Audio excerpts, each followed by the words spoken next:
All right, everybody, welcome to the All Things Entertainment podcast. We've got Sean Afable here, who has 27 years in entertainment. Almost, but is it almost? 25. I looked at your bio on IMDb and I tried to do the math. Pretty close. And then we've got Will Shaffner, who has worked for Disney. He has been a working theatrical actor. And then there's me, Trevor, who's trying to write things and do some things in entertainment. So we've got a few talking points today. We need more of you, Trevor. we need more of me. More scripts. We need more good projects that we can do. Hopefully, we'll see. That's my hope. My hope is for that, and to give lots of people jobs. Absolutely. All right, so I hate to beat a dead horse, but this is still obviously affecting everybody.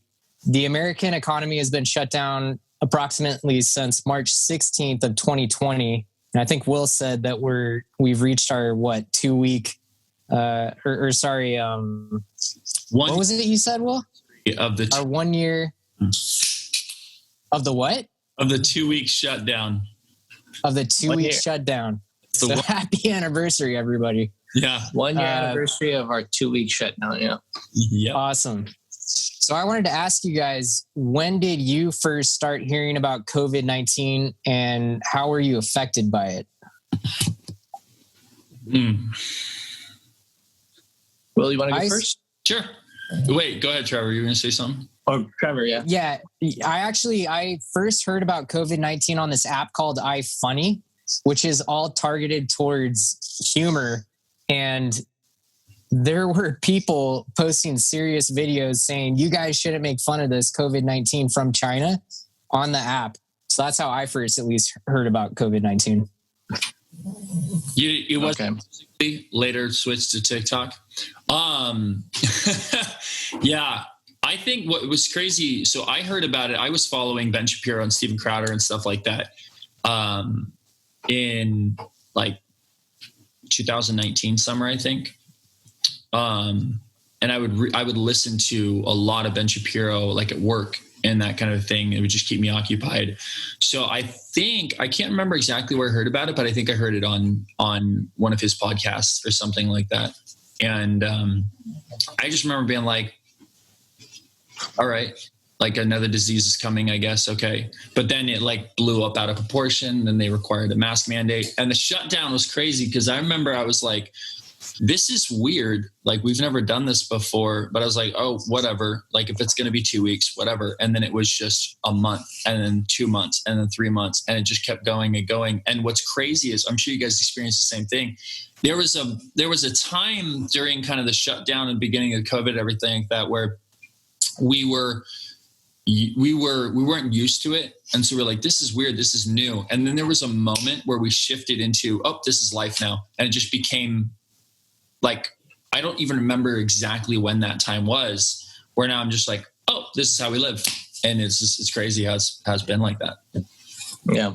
It's been a crazy year. I'll give you that. I was in the Philippines when I heard about it, and a lot of different, a lot of talk was going on. A lot of videos would be sent around, and videos from China, like where people are just in the street and all of a sudden dropping dead. And we're like, what? Come on. Is this real? And then, so obviously people aren't just like, getting COVID and then going about the day and then dropping dead. So there was a lot of like, back and forth, different propaganda stuff. But I just remember thinking, well, I mean, it's real. I mean, they're saying it's real. It's not fake. There's scientists and whatnot behind it, and they're studying it, and people are getting sick. And then a lot of people were getting afraid, saying that it's really it's really harmful, and I didn't know what to think about it. And then they started talking about locking everything down and social distancing while I was in the Philippines. And then they said that they're shutting down the country. Basically, they're shutting down all travel. If you want to leave the country, you have 72 hours to leave. And I was just like, is this real? Is this actually happening? And yeah, sure enough, everything shut down, and so I had to make a decision. within 72 hours, basically to lock down, because they're saying you cannot leave your house or your condo or anything. You have to stay indoors, and you can only go out like once a week to get groceries. And I was like, holy moly, I'm in a country.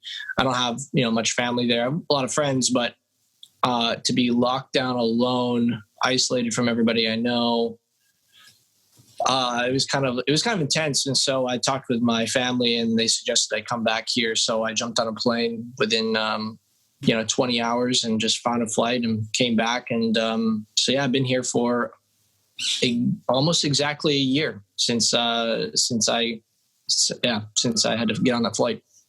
Wow. Wait, so when did you hear about it in the Philippines? We started hearing about it in January and February, but I didn't think much of it.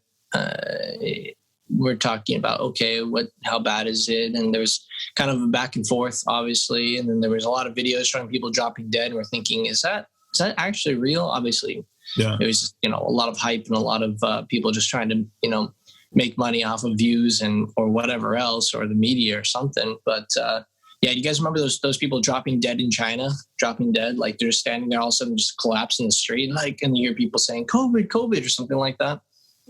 I don't. I remember some of that. Yeah. So, I mean, I didn't know what to think. I was thinking, is this really happening to our world right now? So it was definitely the beginning of a crazy year, for me, for sure. And, but everything's, I guess, getting back to normal now because of, I guess, the vaccine. I hope it's working. I hope it doesn't have any bad long-term side effects, but yeah, we'll see. That's a for sure topic. Yeah. Okay. So the total deaths of COVID-19 are at 500,000 now in the US. Yeah. Have you guys or any of your loved ones been affected by this? And my backstory on this is that I actually got COVID in November of 2020. Yeah. So that was an interesting experience. I had a fever for probably about 2 or 3 days. The worst part about it was the body aches. It just felt like I was having like just intense like skeletal and muscle pain for those couple of days. And it actually made sleep pretty uncomfortable. But other than that, thank God I haven't had, any other health repercussions because of it. Right. It sounds like, a lot of the same flu symptoms as well. Sounds like, it is a type of flu, I guess, technically. So a lot of people are going to experience, similar symptoms. I know for me, I'm 99.9% sure that I've had it. I've been around people in my household have had it. And one person in particular had it, and they were tested, and we were around them all the time. There's just no way to avoid it. And they were good in 2 days. In 2 days, they decided just to go on a hike. They're like, yeah, I'm going to go on a hike now. I'm like, really? Are you sure that's a good idea? Yeah, I just want to get out there and get some fresh air. They're fine. So we were all fine. So I'm pretty sure I either had it then and are just asymptomatic, or I had it back in, I don't know, maybe it was early. Maybe it was in the Philippines early because I was sick for a bit in the Philippines. And it's kind of like this up and down thing, but just kind of like this coldish, fluish thing that just took a lot longer than normal cold or flu to go away. But it wasn't really hard. It wasn't really like harsh. So I don't know. That's what they're saying. For some people, like you're asymptomatic. And for some people, you get it really bad. So, which is similar to the flu. Are you talking about 2019? You said you were like. Actually, you had like a bigger flu than usual? It wasn't as harsh as a regular flu, but it lasted a lot longer. Do you remember about what month? It was definitely sometime in January. Yeah. Oh, so this was January 2020? Right. Oh, okay. Right. Yeah, but my housemate had it sometime in summer last year. Yeah. And he got tested and everything. And we were around him. We were around him every day. So, yeah, I'm sure that either I was immune by then or I had gotten it and was asymptomatic. So for some people, it's asymptomatic. For some people, very few symptoms. For some people, it's medium. And then, as we know, some people, unfortunately, get much worse. like the flu. And so I don't know. I don't know what to think about the numbers. Obviously, those people, may they rest in peace. And but I don't know. I tend to wonder, and don't mean to be too controversial, but I tend to wonder, like, okay, with the flu, if someone gets the flu and they pass away with or from the flu, most of the time it's, there's multiple, just the same thing with COVID, there's multiple comorbidities. Yep. So, or they're just, their immune system is extremely frail. So I wonder, like, are we labeling everything that because they pass away with it? And, but is it really much, much more potent than the flu? And I'm not a scientist. I know, like, a lot of people are saying yes. It just comes off funny to me, but I could be totally wrong. I'm not trying to be insensitive to those who have been affected by it. I know people, and I know people who know people, many people who have been affected by it. And so I don't mean to be insensitive, but at the same time, I'm kind of, yeah, anyway. Well, yeah. And that's the same thing with us. Like, we know family members who have been affected by it, like legitimately affected by it. Nicole's old pastor, he had it and was actually he had to go to the hospital. I think he had to go on a respirator. It was close to it. Our pastor right now had it. He lost all of his sense of taste and smell. Out. We've had friends who have been diagnosed with it, obviously, like Trevor and a lot of the guys in our group who it didn't affect at all. I think it says something like 97% or something like that is asymptomatic, and it's only like the 3% that affects or something. Right. But I think they also said that, like, if you're under 60, you have a higher chance of passing away from the flu. That's something that I heard recently. So I'm not exactly sure on the numbers on that. Pretty much 20 to 60. You're okay. Or no, sorry. You're okay. And then, like, anything younger, I can't remember what exactly the number is, but any, like, children, there's been pretty much no evidence that it is effective or even been transmittable. Right. Interesting thing that you said about the numbers is I kind of agree with you. Everything is always skewed no matter what we do, because that's the world we live in. And there are people that, want to have things happen. The interesting thing about the COVID numbers that there is actually proven evidence that there were hospitals that were designating, like, car crashes and stuff like that as COVID. I heard about that. Yeah. Just because they in their system. And so it's hard to I think that's what the biggest problem people have had with the numbers is that they're like, how do we trust these numbers when they are mostly being perpetuated by one side? And because I'm not pointing fingers at anybody. I'm not saying that there's a conspiracy or anything like that. I'm just saying that, it's in the best interest of the hospitals they make more money. Yeah. They do get subsidies for people who are diagnosed, people who are diagnosed with COVID, who are put on ventilators because of COVID, and people who died from COVID. So I'm using this because, like you said, like, people have gotten car crashes have been labeled COVID from different testimonies. So things like that seems a little bit a little sketchy to me. And in some places of the world, I hear that it's the opposite, that's underestimated. So I mean, I'm not saying that it's not dangerous. Obviously, it is for some people. I'm just curious as to whether or not we really need to lock down. And actually, I think it was the CDC themselves and the WHO who literally said we shouldn't be locking down. Like, it's done more harm than good. And I think so too, especially when you look at the fact, I mean, this is something that I've been really kind of interested in, is that if you look at, the fear factor, what does fear cause? It causes cortisol, which basically shuts off your immune system. So the more fear that we perpetuate, the more cortisol is dripping into your immune system or into your body, your immune system can't function. And then the social distancing thing, which I get in some regard. In another regard, human touch and whatnot and human bonding boosts your oxytocin, which boosts your immune system. And so those two things kind of in combination kind of seems like it shuts down your immune system and makes you extremely vulnerable to viruses and whatnot. So that's a troubling thought. And the third thing is that, if we're locking down and not going outside, not many people are probably getting sunlight, and we're shutting down gyms and everything else.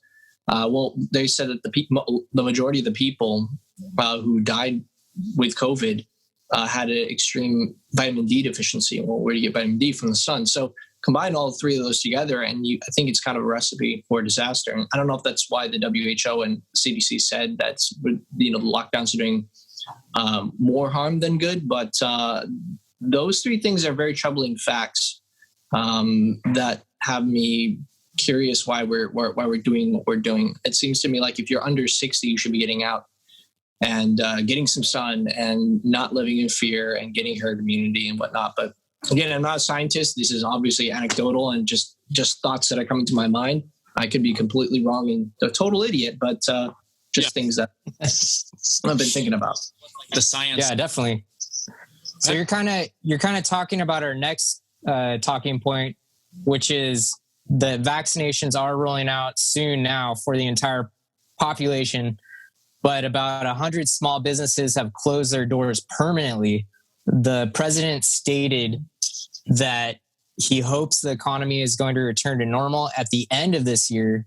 But then one of the main points that I wanted to bring up is that mental health, financial instability, and abuse, domestic abuse, is running rampant due to the pandemic. So I was just wondering what your guys' thoughts are on everything. We basically, talked about it or touched up on it a little bit about what COVID-19 has affected.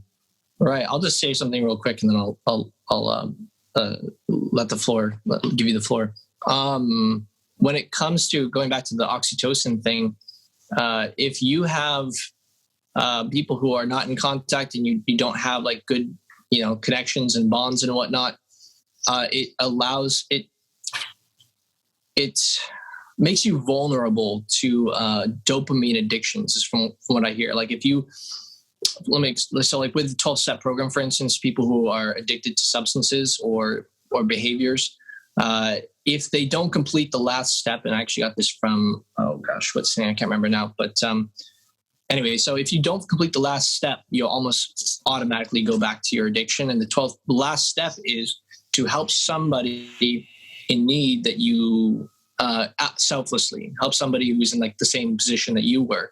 Well, if a couple of things, the reason for that is that when it does is when you do something selfless, it releases oxytocin, and human connection releases oxytocin. So the whole social distancing thing makes people more isolated and more depressed. And what happens when you're depressed? Well, you look for substances or things to boost your dopamine to make you feel better because it's instant gratification. And so you have people, I think, doing higher rates of drugs and alcohol and substance abuse, and other different behaviors that are, could be very destructive in their lives. So I think that's definitely increased a lot, and depression has increased a lot. And so obviously with stress and depression, you have more cortisol and people are more vulnerable to getting sick. So I think all of these things really play into a devastating combination. Yeah, definitely. I agree. Yeah. And the suicide rates, I think, have gone up 800%. Yep. Maybe more. Oh. Wow. Yeah. My hope is that, there's so many different lenses that we can look at this through. We can look at it through mental health, finances, what's going on domestically in interdependent relationships or codependent relationships, depending on what type of relationship it is. But my hope is that hopefully a majority of the population has figured out a way to better themselves and learned how to improve their quality time with those that they're with their loved ones, and that they're realizing how important that is, I guess, to put a positive spin on this. Yeah, I think so. Definitely you're going to have different ends of the spectrum. Yeah, for sure. Yeah, I did want to say one thing, because you said that like over 100 businesses, it's actually 163,000 businesses were closed between March and September. So 63,000, wow. 163,000. This is just between March and September of 2020. So, like what you were talking about, Sean, drug and alcohol abuse has gone up. Suicides have gone up. And it's because, like you said, it's funny. They actually did a nutritional study to see how they determined what vitamins or what nutrients humans mostly were deficient in. And this is before 2020, right? And it was vitamin D. and they Oh, determine because we're in offices all day long. You know, we're doing a lot of our work indoors as opposed to how we used to be, where we'd be outdoors a lot more. So as we have animal bodies, you know, we also need to take that in consideration, that there's some natural things that we're supposed to be doing. And if we're sitting all day, not getting sun and stuff, well, you're going to have stiff backs and not enough vitamin D in your system for sure. Also, people don't realize too, vitamin D it releases, I can't remember what it's called, but it's actually a psychosis effect that creates happiness. Okay. And so, yeah. And so Oxytocin, serotonin, or something. It's probably a precursor of some of those. Yeah. But endorphins known, to release endorphins and create happiness. So it makes sense that people, you know, have gone down this, you know, depressive state, and also too, I mean, you know, the one of the worst things we have is our media, not one side, both sides, right? I've been saying for years that news, only negativity sells. I stopped watching news back in like 2015 because I said to myself, I can't do anything. Yeah, I could see that Hurricane Katrina happened and I could focus all of that. But like right now, I can't do anything other than going there and maybe helping, but to produce significant change, I don't have the money or the time or the resources to be able to actually do something. So why am I filling myself all up with these negative thoughts about, you know, tsunamis that are happening and people that are dying and diseases that are happening with the news, when I could be focusing on other things? And then get to that point where then I can make a difference. Then I'll go back to watching the news, because then I can watch something and go, oh man, I didn't realize a tornado just took out like an entire small town, you know, in Wyoming or wherever, right? Oklahoma. I could go there and provide resources. You know, I can fund whatever they need, you know, to go and do that. But because of that, because negativity has sells in the news, that's all that we've been hearing in 2020. It's just one after another, right? And it was so funny. We were joking about it. It's like, it's almost like 2020. There's all these jokes that 2020, you know, one thing after another was the worst thing that happened in 2020, right? Like, I can't remember. I remember watching a video where it's a woman who was going back to her past, or a future self going back to her past self, and was saying, oh yeah, 2019 has been crazy, or 2020. And she's like, oh yeah, the Australia fires. And there's a moment in like the script where she goes, oh yeah, I totally forgot about the fires. And then herself goes, wait, something bad, worse happens in the fires? She goes, oh yeah, definitely. And it's so, you look at Australian fires, those were insane. The wildfires were like across the entire country. And everything happened in 2020. It was like one thing after another that we like, there were so many things that just kept happening and happening. And you know, I definitely believe some of the leftist media was portraying some things, and the cancel culture and all that had to do with a lot of the negative stuff that's been going on. But it's like one hit after another. And there's a time where people need to step back. And like, my parents are, you know, some of the biggest abusers of Fox out there, because all they do is have it on. You know, and so I'm calling Fox out with CNN, MSC, NBC, everything, because when you're inundating yourself with that kind of media and you're not giving yourself time to process or think or even just rest, then all you're just keep inundating yourself with negativity, and you just cause your brain to go there. I have to take breaks from the news and media and entertainment and everything else. You know, I don't think it's healthy. We need to have other things in our lives besides, you know, just consuming, you know, TV and YouTube and entertainment and media. It gets exhausting. And I think it gets depressing, actually. I think it depresses us. I think we're not made for just consumption, like constantly bombarded with all this different stuff. So, yeah. Well, coming from that's what's so interesting is that, I mean, entertainment was created as an escapism from the craziness of life. And what's so funny is I think that's one of the reasons that the Marvel films have been so successful, like over the last decade, is because, and we're starting to see films that aren't being as successful because they are falling more into like what we experience. And people don't want to go to the movies and experience something that they experience. They don't want to go see, like, you know, they don't want to watch TV shows where people are wearing their masks. They want to watch TV shows when they're not doing that. Like you look back at, Friends, and Friends didn't have a 9/11 episode. They made one, they made it like the end title card, made a reference to it and said, I can't remember exactly what it said, but it was a memorial to it. But that was it, because the whole thing is people didn't want to see that. They had experienced that. They wanted escapism. And I think that's one of the things, like you talked about entertainment. That's one of the things we've fallen away in entertainment. We feel like we need to put real life in everything now, that it just becomes like exhausting to watch the shows and stuff. And you're going, I don't want to feel this kind of negativity and stuff, Right. I mean, definitely agree. It's like they're always trying to make things grittier and edgier and everything else. And I get there's some realism to that. Yeah. But shoot, I mean, if you want realism, I'll just strap a camera to my head and you can follow my everyday. But I don't think that's what entertainment is supposed to be. It's supposed to be art. Yeah. And what's art supposed to do? It's supposed to point to truth, goodness, and beauty, and virtues and things like that we can actually either aspire to or learn something from, and be inspired by, be moved by. I think it was C.S. Lewis who said that he defined good art by its ability to move the human soul, and to make us feel something and to make us see something true. So I think that we've veered so far from that, because I mean, even with just pure entertainment, pure amusement.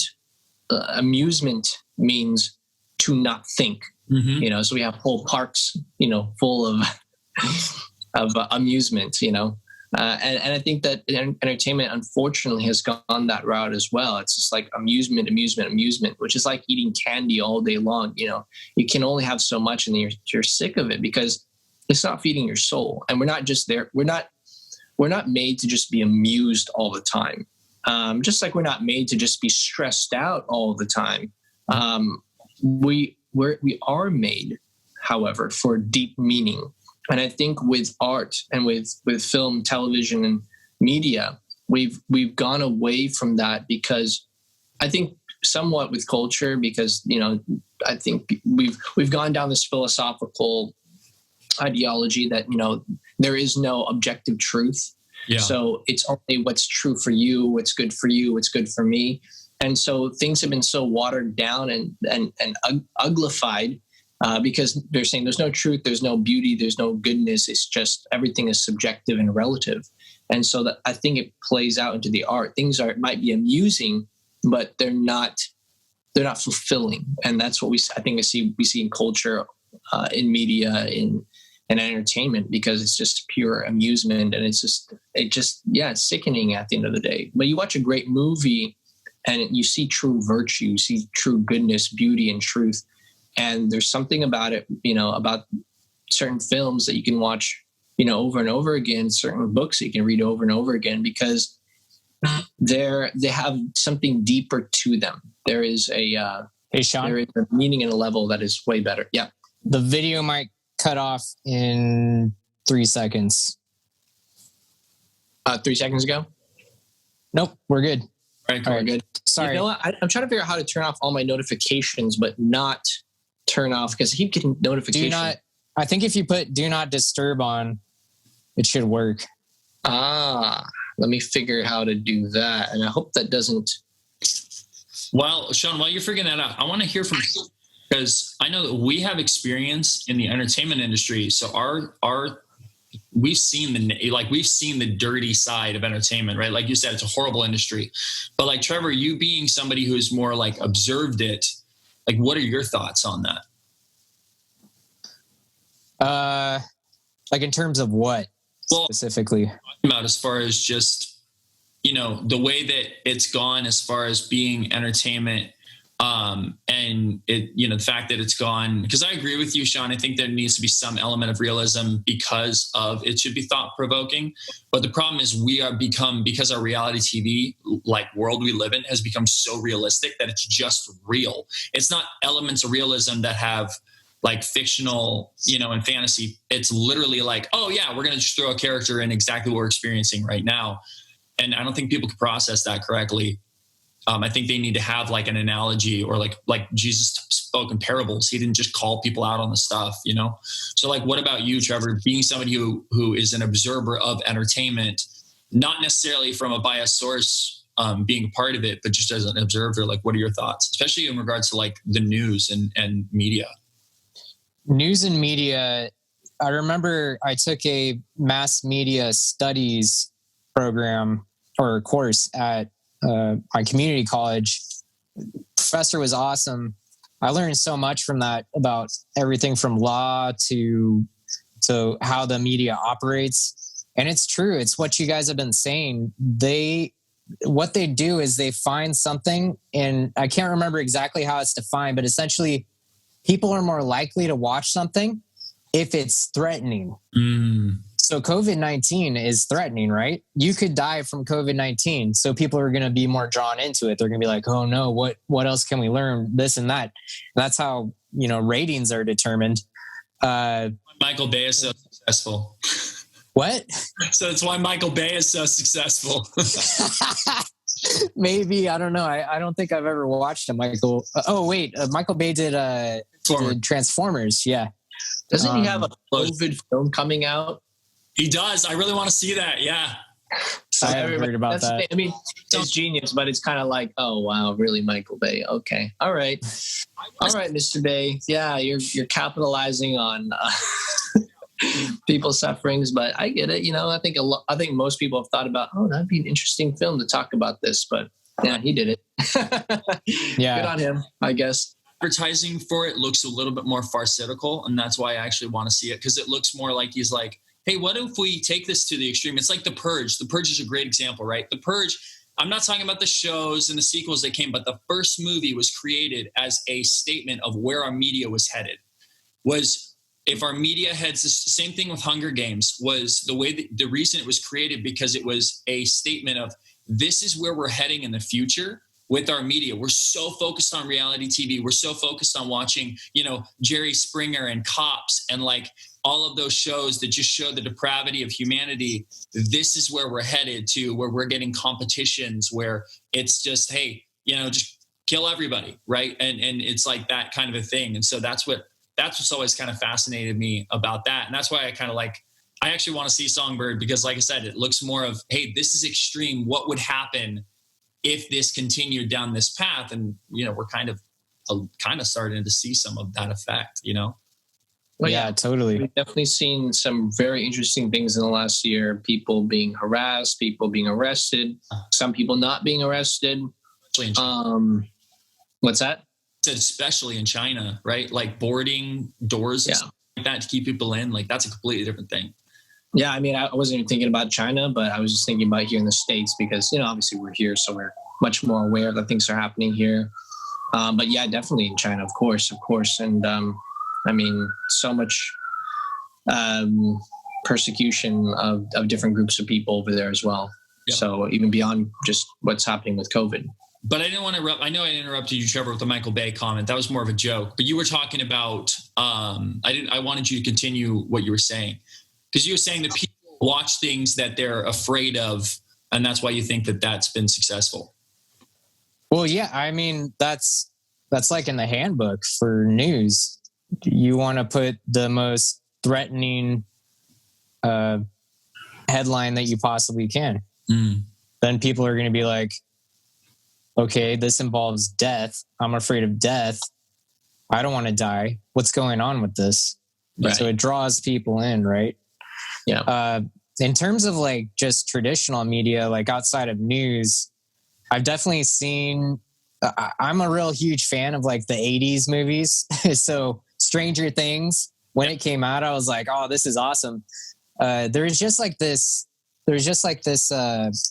self-discovery that was going on. And it was just like imaginative. And it kind of, I think more stories were like from the eyes of children. Yeah. And yeah, the Goonies, the Sandlot. Yeah. Classic. And I haven't seen the same methodologies being used in the way that new media has been produced. And it's, it's just, I'm trying to look at it through the eyes of my child, because I see the things that they watch, and it's just like, I'm just like, what lessons are being taught here? Like what's the message that's being sent? And it's just kind of like, it's just entertainment. It's amusement, like we were talking about. But I want to shift gears now with you guys. So we're going to start talking about our personal projects and struggles. And so first off, 2020 has been one of the most intense years for either personal growth or personal destruction, right? How have you guys taken advantage of the pandemic, and what have you been working on? I guess I'll go. So I'll admit that, when this first happened and I flew back here, I mean, everything was just COVID, right? And figure out what is going to happen with our country, what's going to happen with our world. Is anything going to be normal again? How bad is this? Should we be afraid? All the different stuff, all the different questions that kind of goes through your head. What about my parents? What about my grandparents? What about, friends and family? And so the COVID really dominated every waking moment when I was in the Philippines, about to fly back here all the way till, really even up till now, but as we kind of got a better understanding of COVID and how it affects people and who it affects, slowly, kind of got back into the swing of things and starting to work on things that I needed to take care of, and in preparation for if the economy in our world would ever open up again. And so I've been working on some different projects, developing some different projects with other writers, producers, and doing YouTube videos and whatnot. I kind of put some time into that because it's always fun, and it's always good to keep yourself busy that way and create content. And just trying to live a normal-ish life. Getting out into nature, because a lot of places are locked down and closed, and as you said, 163,000 businesses small businesses have closed down. So, and most restaurants obviously were locked down here in California, and so going out, to normal places just wasn't an option, which was obviously terrible. But in some ways, it forced me and people that I know to get out more into nature and do things that were actually really cathartic, and to get back into nature and go visit, the mountains and desert and, places where you can have some fresh open air. So that was awesome. And time to relax as well, as much as possible, and keep your head on straight, pray, do things that are healthy. Definitely. What about you, Will? Same thing you said, just focusing on, I started writing music more, personally, just because I've been on a spiritual journey myself, just with reading the word and just listening to God. It was probably a couple months ago that I started to go into Psalms is an incredible book. It's probably one of my favorite now, just because of everything I've learned from it. And through it, God gave me 7 or 8 serious worship songs, so it was working on that stuff, because I started to do the TikTok stuff, and I was thinking, put some stuff out, put content out. I did a parody video back in, I think March or something of a musical. And, I got some buzz from that. It wasn't a ton, but the people who wrote the musical, commented on it on, Twitter and stuff like that. But I realized, I don't know, it was weird. I think God's been trying to work on humility with me, because I used to be really what's the word I'm looking for? Narcissistic. I used to be really narcissistic. I used to look at myself in the mirror. Literally, narcissist died by looking at his own reflection in the, in the lake. And I used to look at my reflection in the mirror like all the time. Or if I was walking in a building and, be checking my hair and all that, I still have that, but I'm trying to, move away from that. And so I started to do TikTok content, but there was a point, and I even started to do like some spiritual stuff where I do biblical readings, but there's a point where I thought, I don't want this to be about me. And I feel like everything on TikTok is just about promoting myself, right?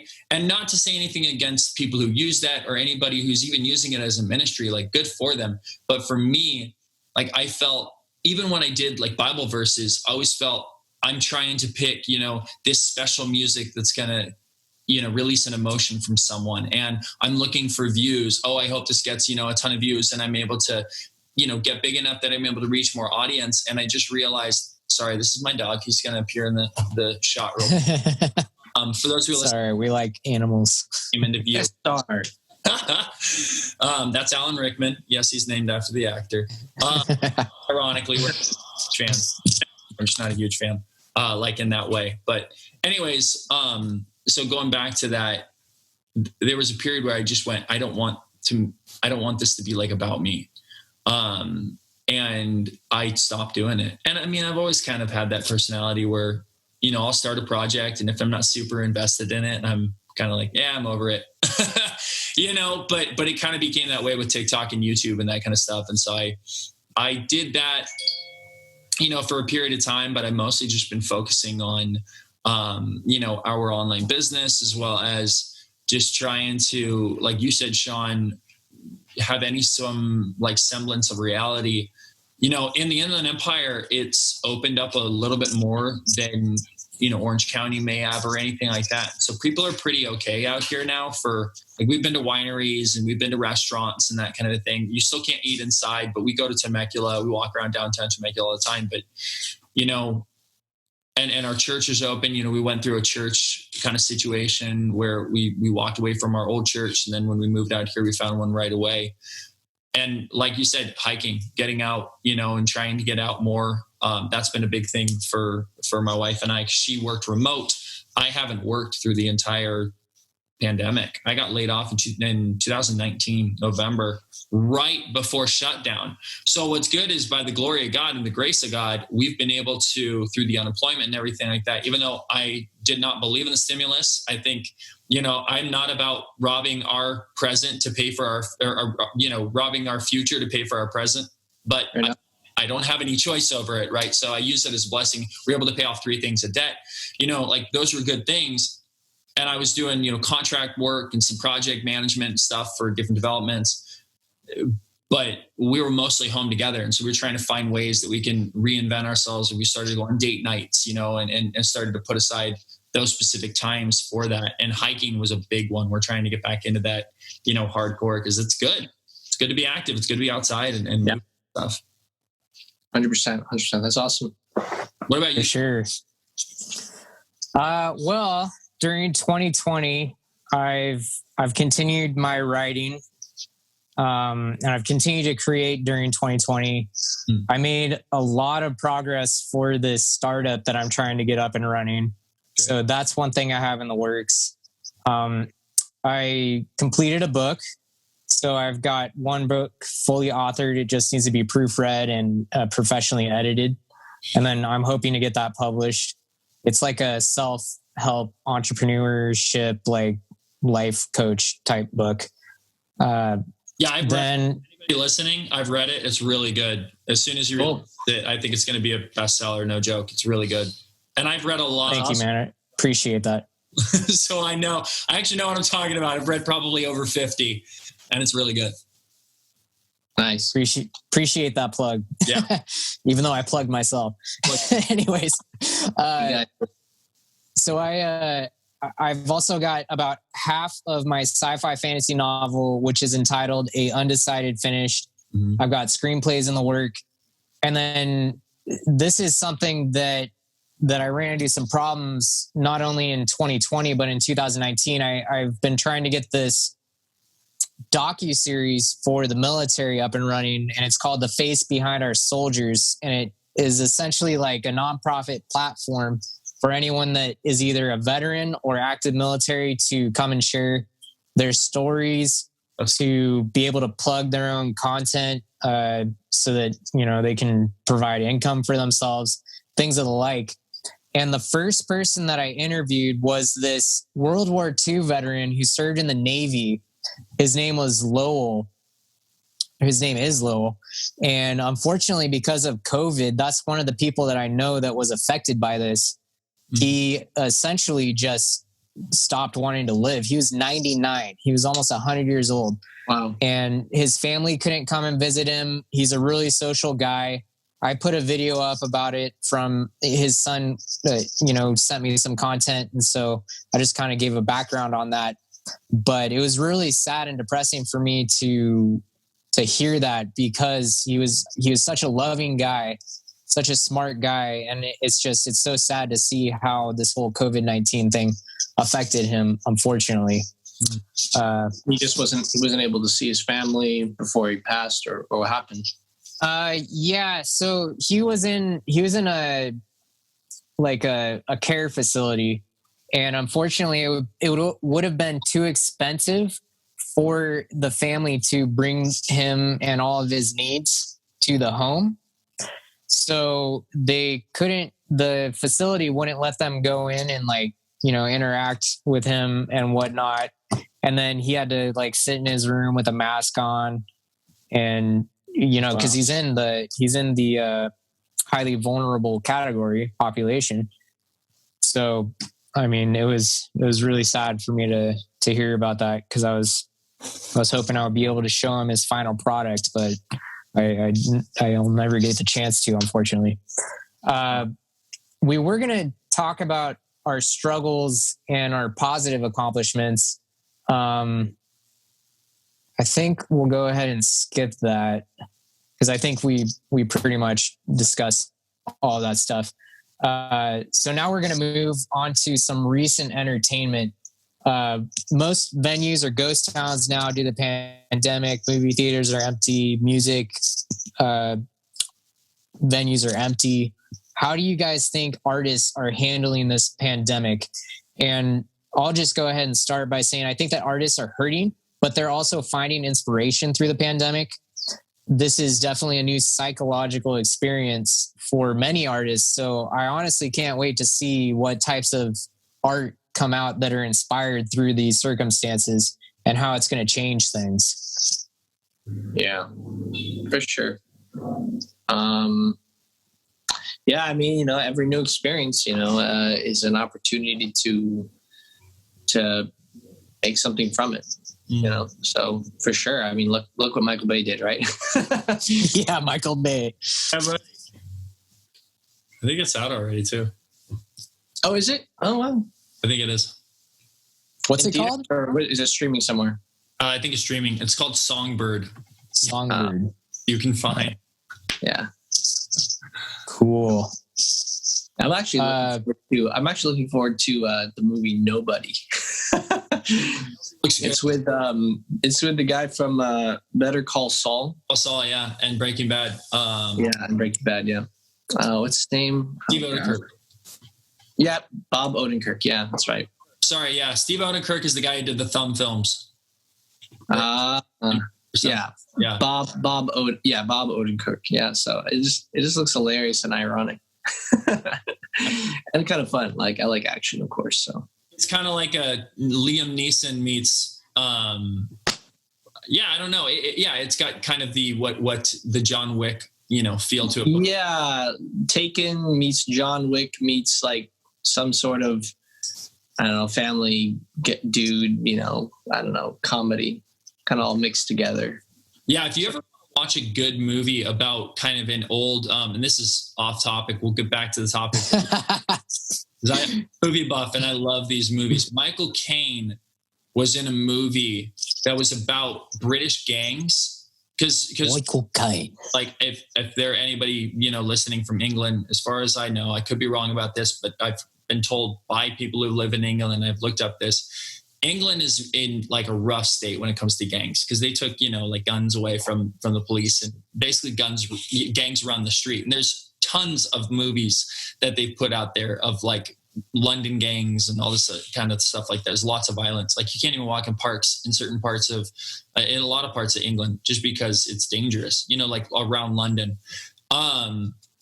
But there's a movie, and I can't believe I'm going to have to look it up. I think it's called Harry something, but with Michael Caine, and he plays kind of this ex-mafia,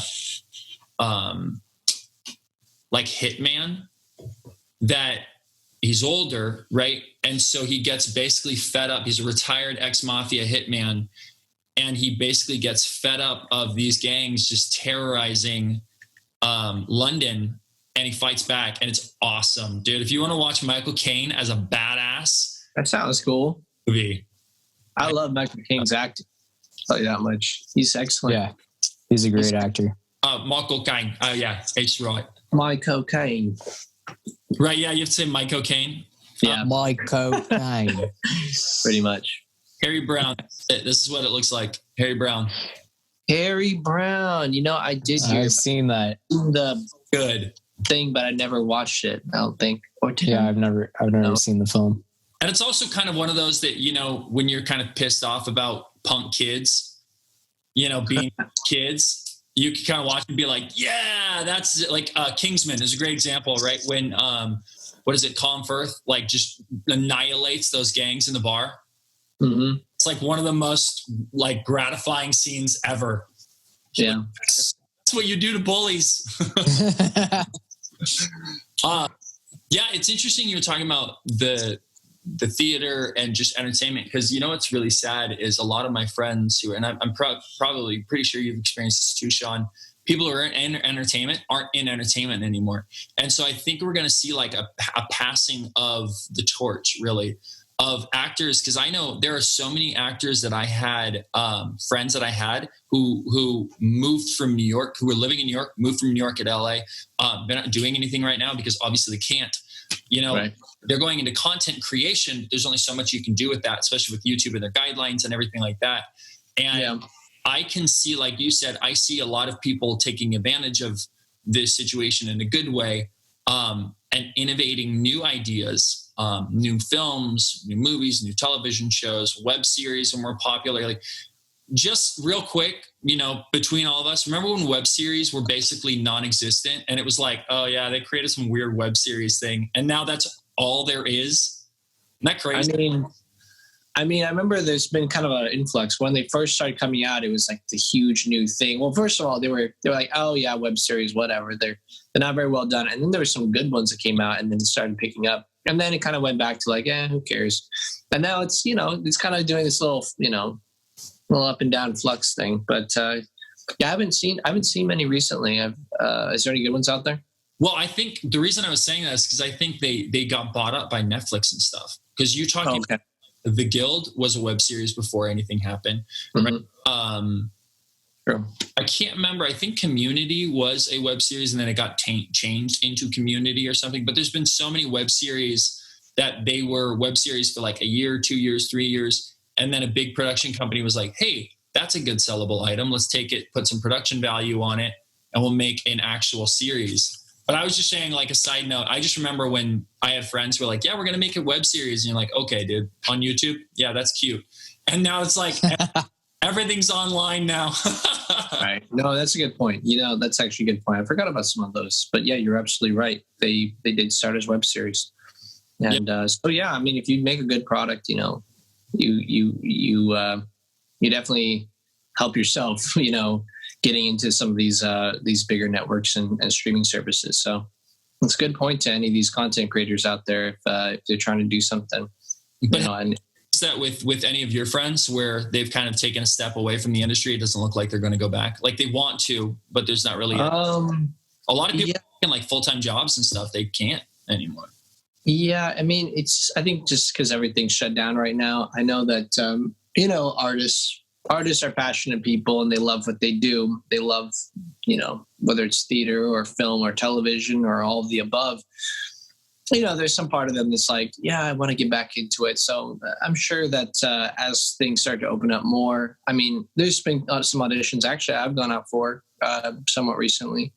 So things are starting to move forward, and we'll see what happens. But I think it's going to open up again. Yeah, looks like it for sure. What do you think about movie theaters? I don't know. A lot of people buying the AMC stock, but I don't know. We'll see. Too, and now we see that crashing.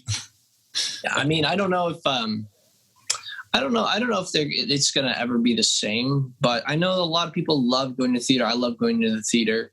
I mean, there's going to be certain people who are going to be terrified of it, just like, going to restaurants or going out or being within 6 feet of another person. So, I mean, being in an enclosed space, for a couple hours, I don't know if they're going to have to do a capacity, lower the capacity or something. But yeah, we'll see. I'm not sure. I know people love it. Maybe they'll have to raise the prices. I was going to say, you think they're going to lower the prices or raise them? Because the problem is, theaters were struggling because no one would go to the movie theaters. Because think about it. Most people have a home theater system in their house. They don't have to go to the movie theaters because they're getting digital sound.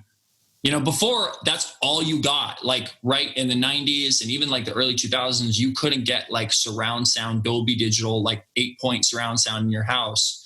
Now it's like less than $100 and you can get a good surround sound system, right? Or less than $500. You can get like movie theater quality. And I think if movie theaters want to come back to this, they need to lower the prices back to like $6 a movie, because I don't think people are going to go back. You got to pay $30 for a movie. We're so used to not going to theaters now. I think people are going to go, I'm not going to go pay $30 for a movie. Home. We got Netflix, right? It's not even about getting a DVD anymore. Yeah, I think there's something to that, but some people might want to. I mean, I imagine some of the fancier places might stay open, like maybe it's a nice date night thing or whatever, where you can go there, you can order a meal. Like you've seen some of those places, right? And they have really nice seats.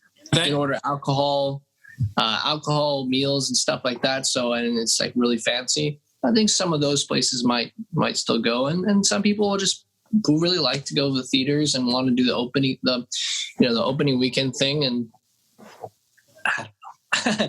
It probably won't be. It will probably take a minute for things to get back to normal. But drive-ins. Do you think drive-ins are going to stay, or do you think they're going to go back and people won't anymore?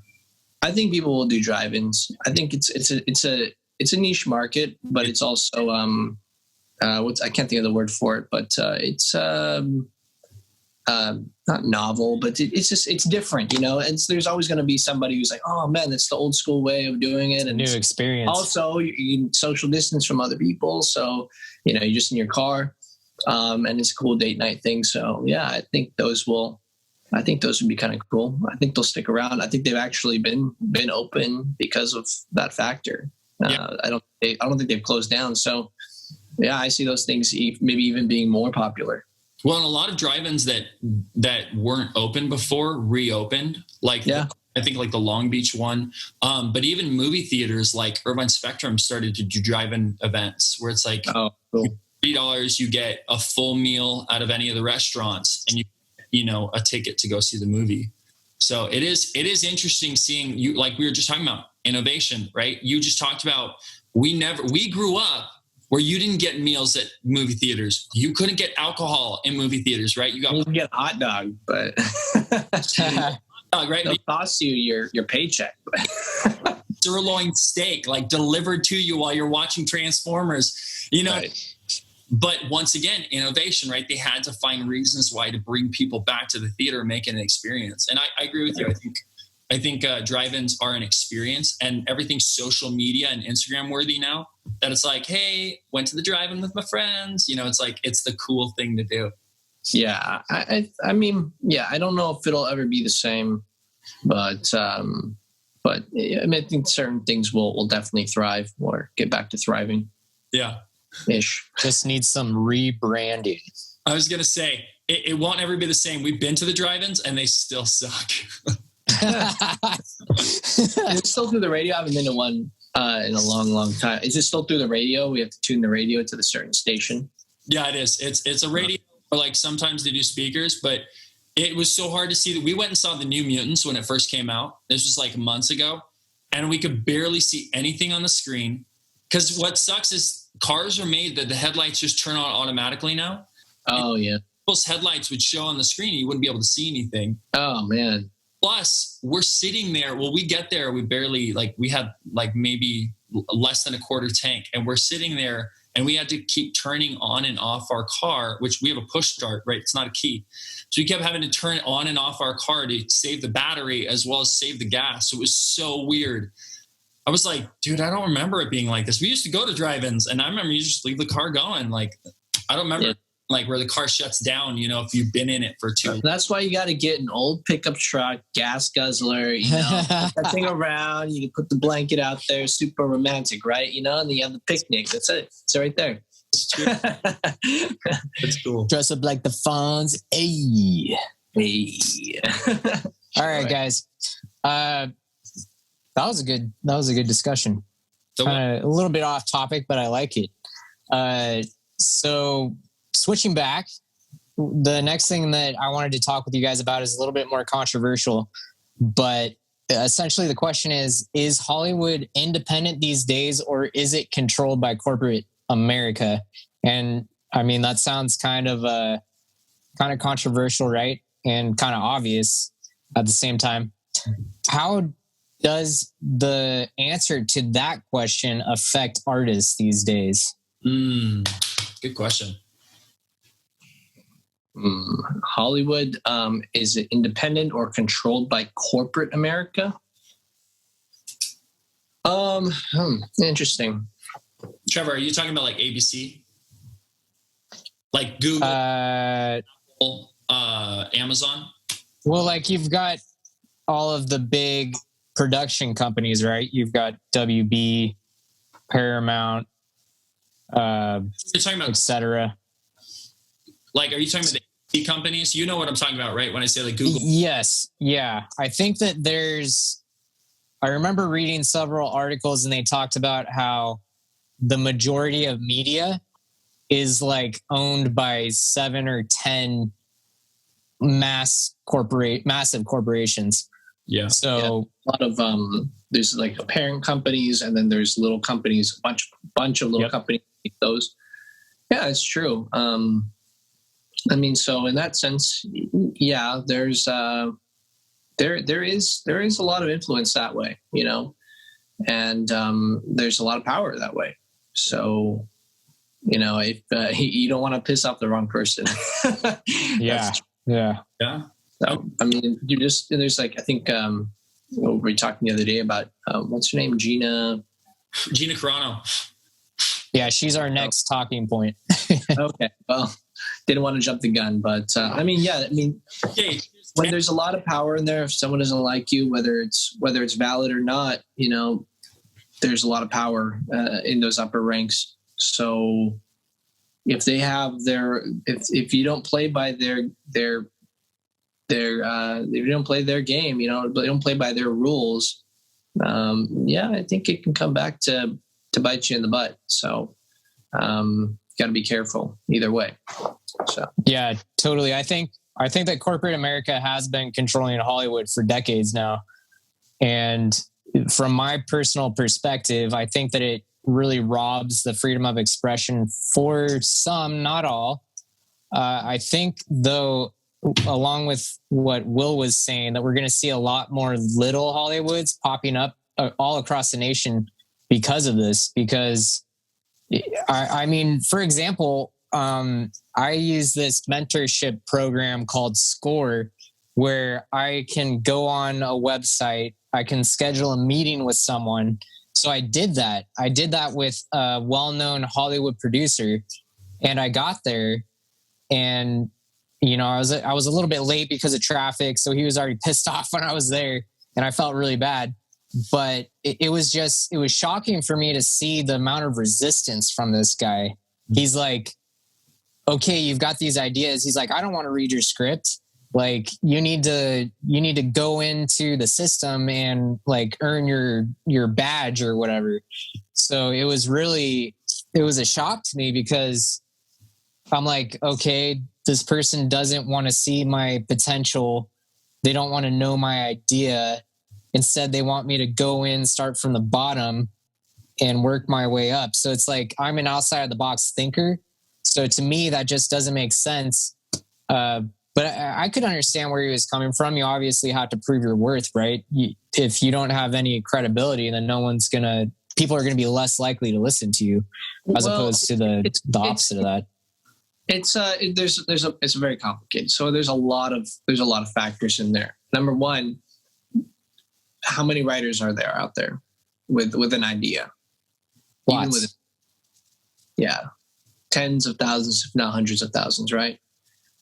So, I mean, it's kind of like everybody's trying to, get, it's all these keys that are trying to get into the door, right? And you have to have the right key, and you have to and there's a line, right? So people don't like it when other people are trying to cut in front of the line. So they have their own processes. And the thing is too, at the top, whether it's Disney or Fox or Paramount or any of these, studios or production companies, within that, they have dozens and hundreds of scripts and stuff that are being shuffled around and moved around and presented for years. So, there's dozens of scripts hundreds of scripts are being presented, every year, every month, maybe. Yeah. And of those that are already there with the people they're already working with, only a small percentage of them get greenlit. So, yeah, I mean, if you look at that, it's like it's a very, very, very competitive, tough industry. Unless your dad is, Steven Spielberg, or your uncle is Quentin Tarantino or something like that, it's not gonna work. Yeah. It's not what you know, it's who you know. Well, and that's what's so you talked about when you said that he was like, oh, you need to work your way up from the bottom, because it's like anybody in Hollywood knows that means nothing. You can literally like become famous overnight, right? So work your way up from the bottom is not the same as you like going to a company starting as a janitor and working your way up from the bottom. Like, and also too, the other thing, like you said, is there's so many people, this producer probably would have hired his nephew because his nephew gave him a script or something, it's so right. Hollywood is so interesting because it's so finicky like that. Right. And another thing is they're so powerful. They have so much money. They don't care if something flops. They don't care if it's a bad script. They really don't care because they corner the market on distribution. Yeah. So, I mean, it's like, it's true. They can produce, 100 films. They don't produce so many films a year, but let's say they produce, 20 films a year. And let's say of those films, only a couple of them are actually, good films. They don't care because they corner the market, and they put the pole in the moon. They have the platforms, they have the deals with everybody. And so it's a big boys game. You have to play by their rules unless you can find a way to get your own distribution, own platform, something that is going to actually garner views and ticket sales, and ad revenue, So, I mean, there's some people out there giving it a good shot, trying, or a subscription like Netflix. So until people can create their own projects and then present it to some of these platforms, it's going to be a big boys game. So that's why I think that if you're a content creator, or if you're an artist, you got to create your own content. You gotta do that, because I don't see another way around it unless you just have amazing connections that can get you in the door, because you can write a great script and it's probably just going to get ripped off. Yeah, to be honest. And I mean, it's just the truth. And I mean, someone might be mad about me saying this, but it's just the truth. So. Matrix, right, is a great example, right? It was totally ripped off of some like woman, That's what I hear. I mean, I don't know the honest truth behind it, but I've heard it and I've seen some examples and whatnot. It seems possible. But the thing is, with Hollywood, anything's possible. And right. Yeah, I don't know. I mean, I'm not going to say one way or another, because the people who created said, no, we didn't. And then the lady said that she did. And so, I mean, I'm not going to call anybody a liar, but I really have no opinion on that. I mean, there's actual like blatant examples, though. I know what you're talking about. That was just the first thing that came to mind. But I mean, I know that you also understand, especially coming from Hollywood, like this is the interesting thing too, Trevor, is that there's a circle of screenwriters that Hollywood constantly goes to for projects. And they're like, hey, we just came up with this great project. Like Tim Burton has like one guy that he uses for everything to write all of his screenplays, right? So that's another thing too, is that you're not only competing with every other script that's out there, where like I knew a guy who was pumping out like 12 scripts a month used to be, and he would, you know, put them into the writers guild. 12 scripts a month. Dang. Yeah. Intense. I mean, granted, he is working for, I think like Universal now or something as a production assistant or something, but still as a production assistant, like he hasn't necessarily directed anything huge, but that's the hard thing, is not only are you competing with that, but you're competing with already screenplay writers who are right in it, who once again, Hollywood is so funny because he's like, oh, you got to work your way up from the ground. But then he's like, but I always go to this writer because I am confident that he's going to produce stuff, which, right. You know, it's funny because and he's and you know, writer who's been in the industry and has had their scripts produced. I mean, they're vetted writers. So it's like, imagine like you say, well, I want to give the script to you. Let's say you're an agent, right? And you go to a producer, or you have some ties and say, you know, you submit it like this is from the person who wrote. I don't know. I can't think of anything right now, but one of the major films out here. This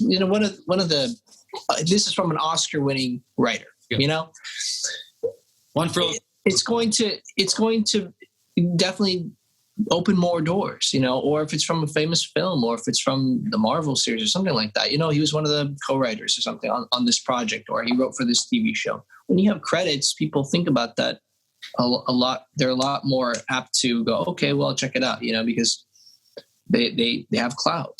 And so if you haven't produced anything, if you have a script and you don't have any scripts that have already been produced, it's going to be much more difficult to get somebody to spend the time, the hours it's going to take to read your script, because they have 100 more sitting on their desk already from notable writers, from people that they're connected with. And another thing is most of the time they won't take people's scripts because of the solicitation rules and policies if they're in the production company. So they don't take non-solicited materials. So it has to go through a vetted agent or manager, writing manager. So or agent, literary agent's the right word for it. So yeah, I mean, there's so many blockades, which is why I just think that if you really want to do something, produce it yourself, get it made yourself. Do the web series thing like Will was talking about, because at least you're getting something out there, and it has the opportunity to prove itself, mm-hmm. because you're taking the reins of the horse, taking the horse by the reins. So it has the opportunity to actually go somewhere, as opposed to just being an idea. And or write a book, because if you write a book, it's already an entity. You can already sell it. Yeah. And then you get a following if it's really good. And so it also is a lot harder to rip off because it's published and it's copyrighted, right? Scripts are much more, they're much more easy to rip off as opposed to a book. Yeah. So, wait, how so? Wait, just sell it, because they can take a script, they can look at the script, and they can just tweak this, tweak that, tweak this. You know, it's not considered a published work. It may be copyrighted, but it's not published. So it's easier to steal. That's weird, because from what I know about copyright laws, that instantly, the moment that you, like, I could go on my computer right now and type out a sentence. I own that copyright for 50 years now. You're right. The moment that it's written, you own the copyright. So it just doesn't, I don't really understand. The thing is, if you have a book, then you are a published author. There is, you have an agent, probably a literary agent or a publisher who can sue and everything else. So there's a lot more to that. Someone who reads a book will have to take that and turn it into a script. Someone has a script can take that script and turn it into their own script with the formatting and just change this, change that, and they're good to go. It's very easy to steal. And so character name, change the script words. I mean, great example is what's that crappy like C movie company that basically rips off all like Hollywood movies and makes them into like crappy C movies like Transmorphers and stuff like that. No. Great example. Like Shark. Okay, so yeah, they do a parody movies, right? Parody movies. And they make the money and it's not against copyright. Yep. So I mean there's a lot. I think it's a lot harder to rip off a book. I mean, they'd probably just rather just work with a book and it's already with its following and everything else, especially if it's a good book. So the detail that goes into it and then turning it into a screenplay, or you can already have a screenplay and say, oh yeah, also I've already written a screenplay or my book, already put it together. So that's an option right there. And it could make things easier, but having a book is a good way to go because you have to get published. People have to look at it. People have to approve it. And so it has to be vetted. It's much more, I think it's easier that way, and you're more protected. And you now have a, what's the word for it? It's like when you have you have something that you can make passive money off of it, or it's an asset. You now have an asset. So it's a good thing to have. So I recommend going that route, doing a book and then producing it yourself. It might be a good route. Finding investors, say, I wrote this book, I want to turn it into a film. What you think? It's easier to hand somebody a book. Oh, okay. That type of thing. Yeah, definitely. I agree. Well, and I don't know if to go back to, we were talking about like Hollywood, I hate to be devil's advocate, but Hollywood, or not devil's advocate, but the aggregator, but Hollywood being controlled, like most people don't realize that WB, Universal, like those studios aren't themselves, that they're controlled by way higher conglomerates from foreign conglomerates and stuff like, like corporations and what, not LLCs, but yeah, that there's like a huge umbrella. There's an umbrella company. Yeah. They're calling the shots on these movies, and they're not. It's not the studio, but that's the way it is. Most people don't understand how film works. And Sean, obviously you experienced this being a producer. Like people think that a Universal studio or like a Universal film is produced by Universal, but it's not. A Universal film doesn't put the money towards it. An investor puts the money towards it. It's the same thing with everything else. They're just a studio that produces that puts it out there. But like sometimes there's co-production, sometimes they're in-house, investors. Sometimes it's studio money. It really just depends. I know with certain studios, they never put 100% of the money. They always, do multiple executive producers and investors. Yeah, they'll partner with other studios because they really they really don't care about competition. They'd rather partner and then not lose all the money than to put all the money up front. And they'd rather partner and only get a portion of the revenue as opposed to putting all the money up front and then losing a lot on a whale. So that's what I hear about some of the big studios and stuff too. It's a numbers game. It's kind of like casinos. You can't beat the house because they're the house. So it's kind of like that. It's smart business, and they have a lot of power and they have all the distribution channels. Yeah, so, it's like when you see like 15 production titles in front of it, and you're like, how many people worked on this stinking film, man?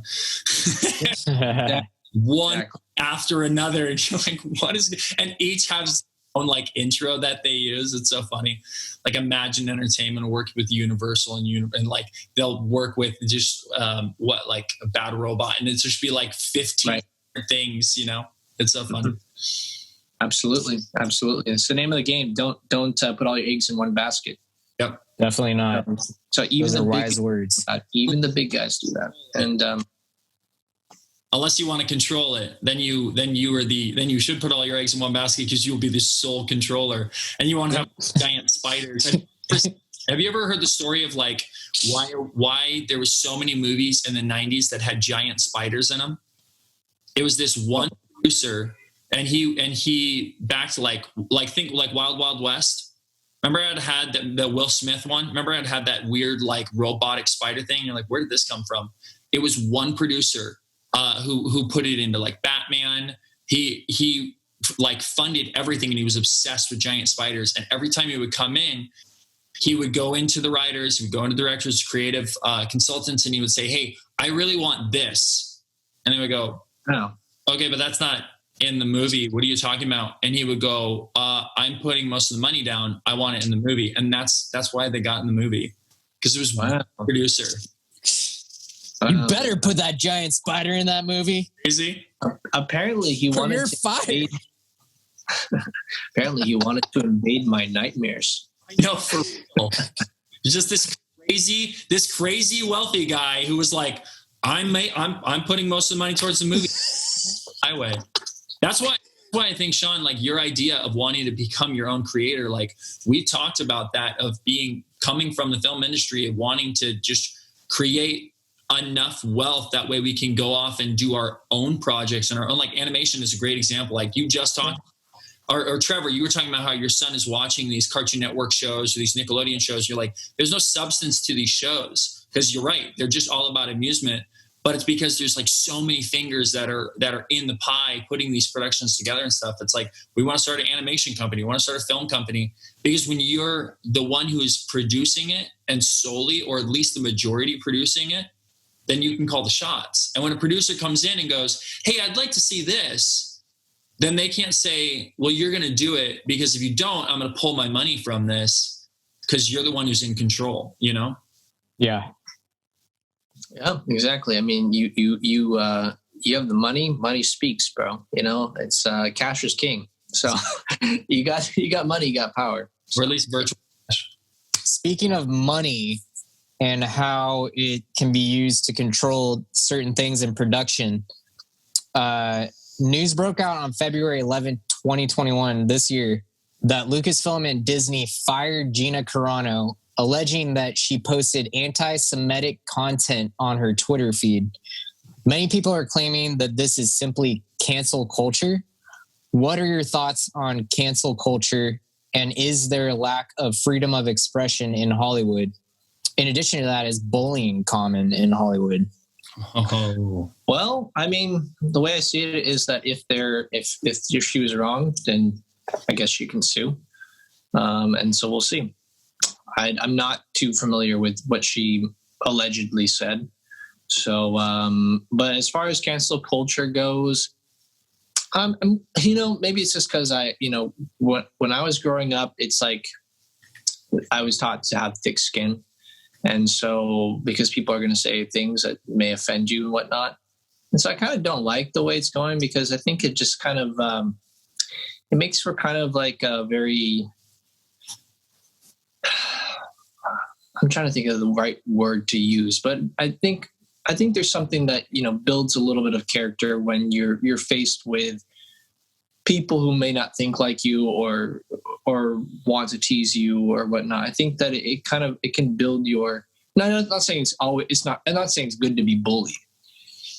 I'm not saying that it's everything anybody could I don't say that everything that anybody says is a good thing at all. I think there's a lot of things that people say that are bad, but I don't think cancel culture is a good thing, because it becomes something where it can almost be like a bullying unto itself, where they're saying, well, we're canceling because they said this or they're, but it maybe it's a tool that's used because they want to control what people say or what people think, or they want to set a specific image to different audiences and different demographics. And I think the more that we become PC culture and cancel culture, I think it makes it for, we're always walking on eggshells, so to speak. And we're not looking at people's intentions. We're automatically labeling people as they're this person because they said that, instead of actually having a conversation. What you said in the past, maybe you changed your mind, maybe something you said in the past, I've heard of some people who they posted some tweet, 10 years prior, or they had something in their stand-up comedy 10 years prior or whatnot. And it was offensive to people. And it's like, well, they apologized already for it, but that's not enough. So I don't know. I just think it's kind of getting a little bit out of hand. I don't know what the, how long you have to go until you're forgiven for things that you may have said that may have hurt somebody's feelings. But like I said, if they have the power, they have the power to do what they want. Do I think it's a good thing? I don't know. I don't think so. I think it will tend to have it will tend to make people walk on eggshells a lot more, and instead of being a culture where we're actually able to dialogue about certain things, we're going to be just too afraid to talk about anything or have differences of opinions, which is what I think makes a culture good, is when you're able to dialogue about certain stuff. So, yeah, sorry, that was long. That was a long answer there. No, it was good thoughts. Good thoughts. Yeah. So, anyway. Yeah, I mean, me personally, I stand for inclusion, understanding, working together in good faith, and above all, listening to other people's perspectives. So I think it really goes along with what you're saying. It closes down all opportunities for dialogue. So I mean, from what I know about this circumstance with Gina Carano, her intention was, hey, even if you don't like someone or agree with someone, then it can become a lot worse if it's following a similar path to what happened during World War II. And essentially what she was trying to do, her intention was to bring people together, not to separate people and have certain groups judged in a certain way or shamed or bullied or whatnot.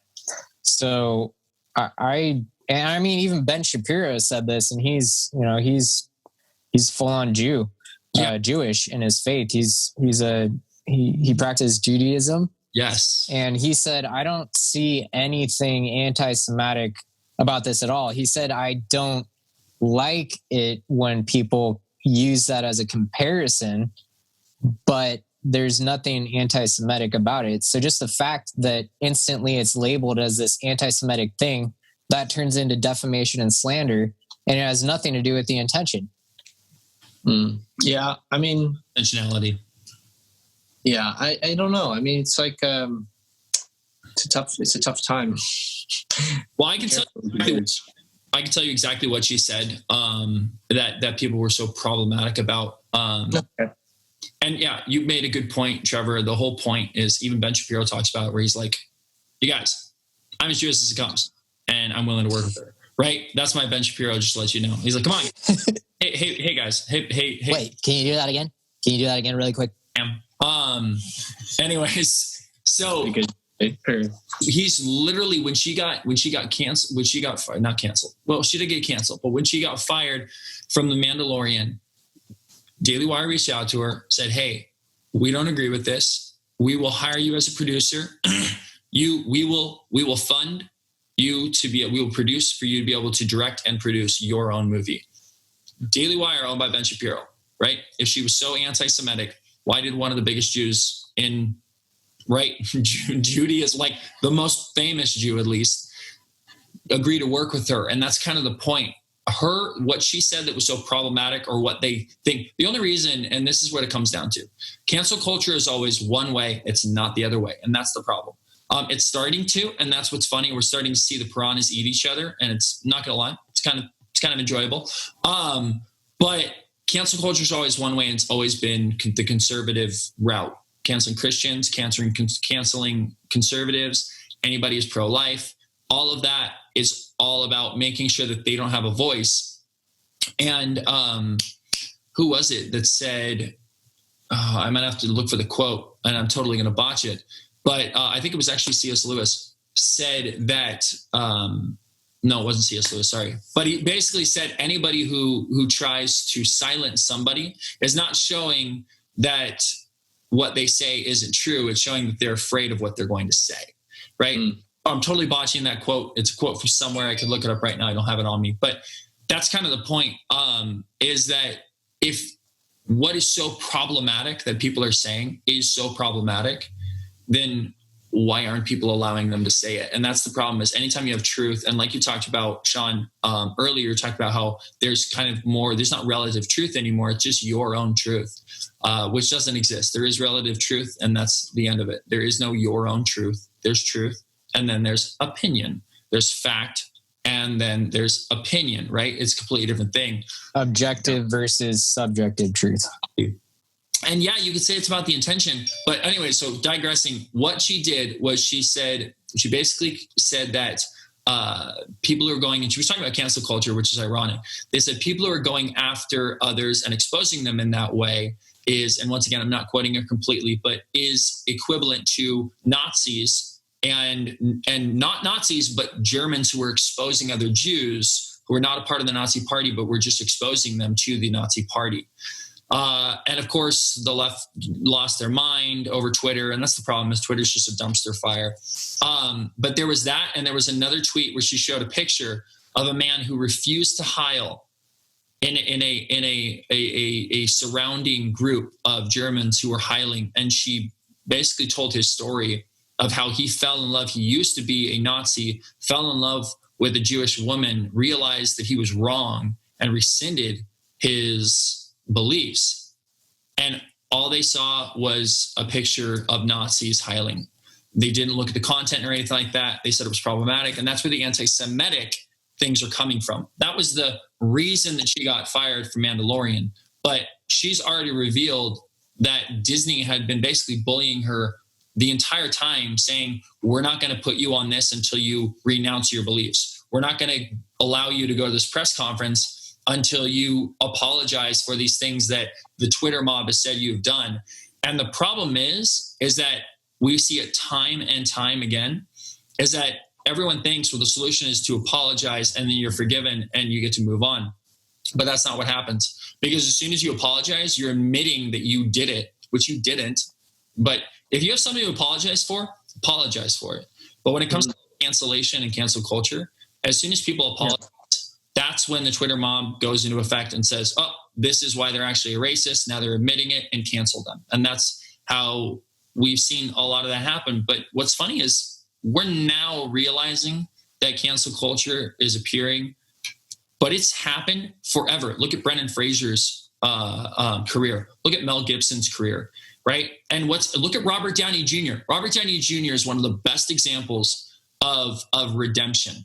And the reason is because of Mel Gibson. It was crazy. I recently heard this. Robert Downey Jr. came out and he shared this recently. I think it was the Golden Globes or something like that. It was some award ceremony.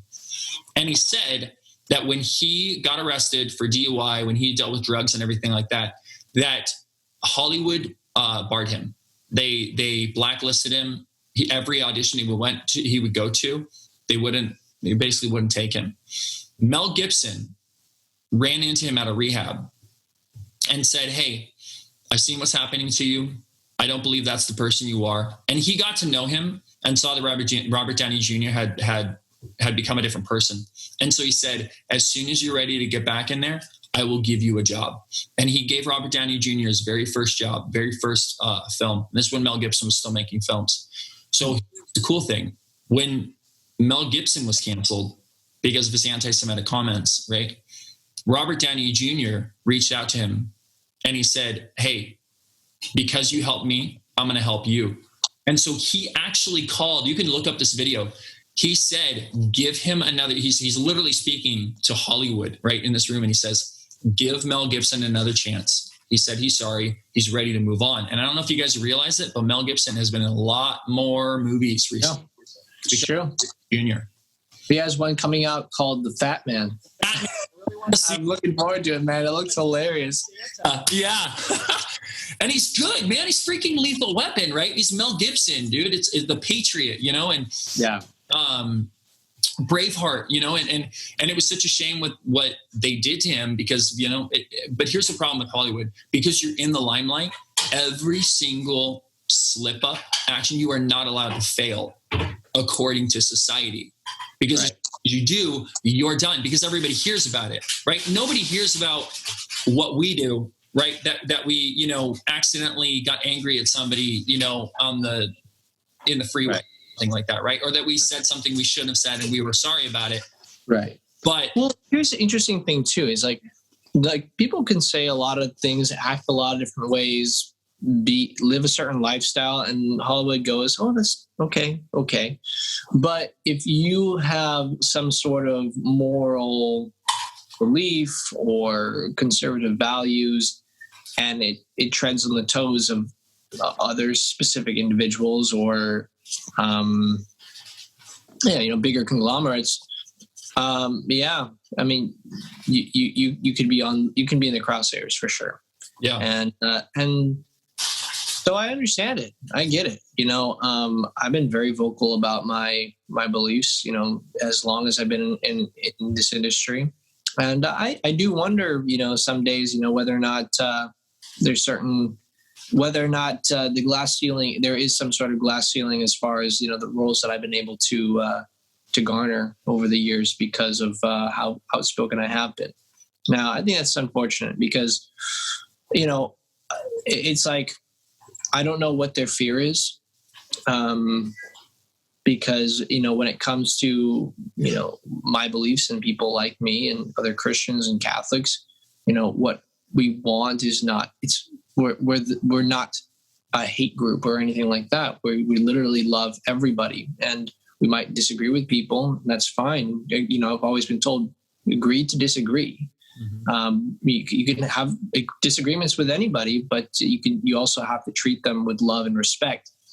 And so that's always been my position on any sort of differing opinion. When it comes to anything, whether it's religion or morals or whatnot. I have friends of all different, backgrounds and beliefs. And so it's disheartening because it's like, it feels a little petty. Yeah. It feels a little disappointing. It's like, it's kind of like, feels a little bit of a gang or a boys group in a sense, well, you have to be one of us. You have to talk like us, speak like us. And instead of it being about the art, being about, good capability or, the skills that are necessary to be, whether it's an actor, or producer, or something like that, it does feel like you have to be on the inside. You have to know the handshake. You have to speak their language and have the same ideologies.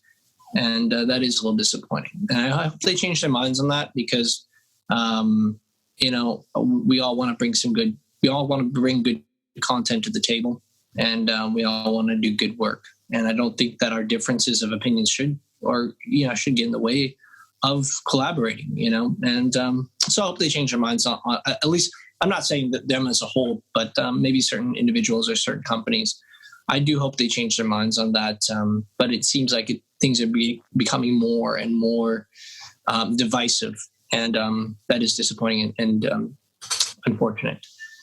Well, it's, what it comes down to, man. And I don't know if this is the intention of this podcast, but obviously I'm a Christian. Obviously we're Christians. We believe, in faith. And what's so funny, man, is written in the word that's going to be the case, right? It says that we're going to be hated, and so it's interesting that you say, like anybody who has a moral. I would go even far as saying it's not even anybody who has moral, because you can be Buddhist and nobody has a problem. You can be, even you can be like Mormon, nobody has a problem, right? But as soon as you claim to be a Christian, to be a follower of Christ, then it's like, nope, we can't allow that. Done. You're out. You're ousted. And it's interesting because our core belief is to love our neighbor, love God and love our neighbor as yourself. So, it is interesting that, and it's unfortunate. And like I said, it's disappointing when you hear the stats that I think last I looked up online, 13 Christians are martyred every day. Yeah. That's almost 5,000 a year. And so it's really upsetting that, in a country where we have freedom of religion, that now it seems like there is this anti-Christian sentiment that seems to be infiltrating PC culture and cancel culture. Yeah. If you were to say that about, whether, any other type of people, whether it's anti-Asian or anti-Black or anti-Jewish, whatever it may be, but, if you have a certain religion, a religion of peace and a religion that, we love, we're called to love everybody. And we may, differ on opinions and different things, but that to me is, it's really disheartening. It's a bit angering, because Judaism too, because Judaism also is a follower of the deist God, right? Of the Christian God. And there are anti-Semitism is rampant. You see I'll just call her out, Ilhan Omar, right? You've seen tons of stuff like that are anti-Israel, that's talking about, they stole the land and all this kind of stuff like that. And it's very anti-Jewish. And then they'll turn around and be like, oh, I can't believe you said that anti-Semitic thing. But it's like, even that goes even far to that. But once again, like if you want to be anybody else, dude, you can be a Satanist and you don't even have a problem. Right. And there's a reason for that. Like, I don't know if there's an actual document. Yeah, it does feel that way. It does feel that way. Like, yeah, you could be like, hail Satan, whatever. And it's okay. It's fine. We're very, what's the word for it? Tolerant. But if you say, it seems like if you say you're a Christian or you're a Catholic, instantly it's like, there's a cold feeling in the room, It's normal. So I don't know why that is psychologically in their minds. But it does say that they would hate us. People would hate us. I don't, if someone could explain it to me, write me a letter or something. I want to understand why we hate it so much. Why, if you hate me or if you hate Christians or Catholics, I want to know. Right. So anybody who's listening to this, please feel free to write us. We'd love to know. Yeah, because obviously we don't. Right. At the end of the day, like, it's so true, right, Sean? Like, please let us have a conversation. If you are listening to this, allow us to have a conversation, because we don't hate you. We're willing to come to the table and talk and have a discussion, right? We're not going to yell. We're not going to do a lot of the stuff that you see, from different sides, and even our sides. I've seen Christians yell at other people, right? You look at like the Westboro Baptist as one of the worst examples, right? Do not think the Westboro Baptist follows the teachings of Christ. They don't. Right. A false prophet. That's what they do.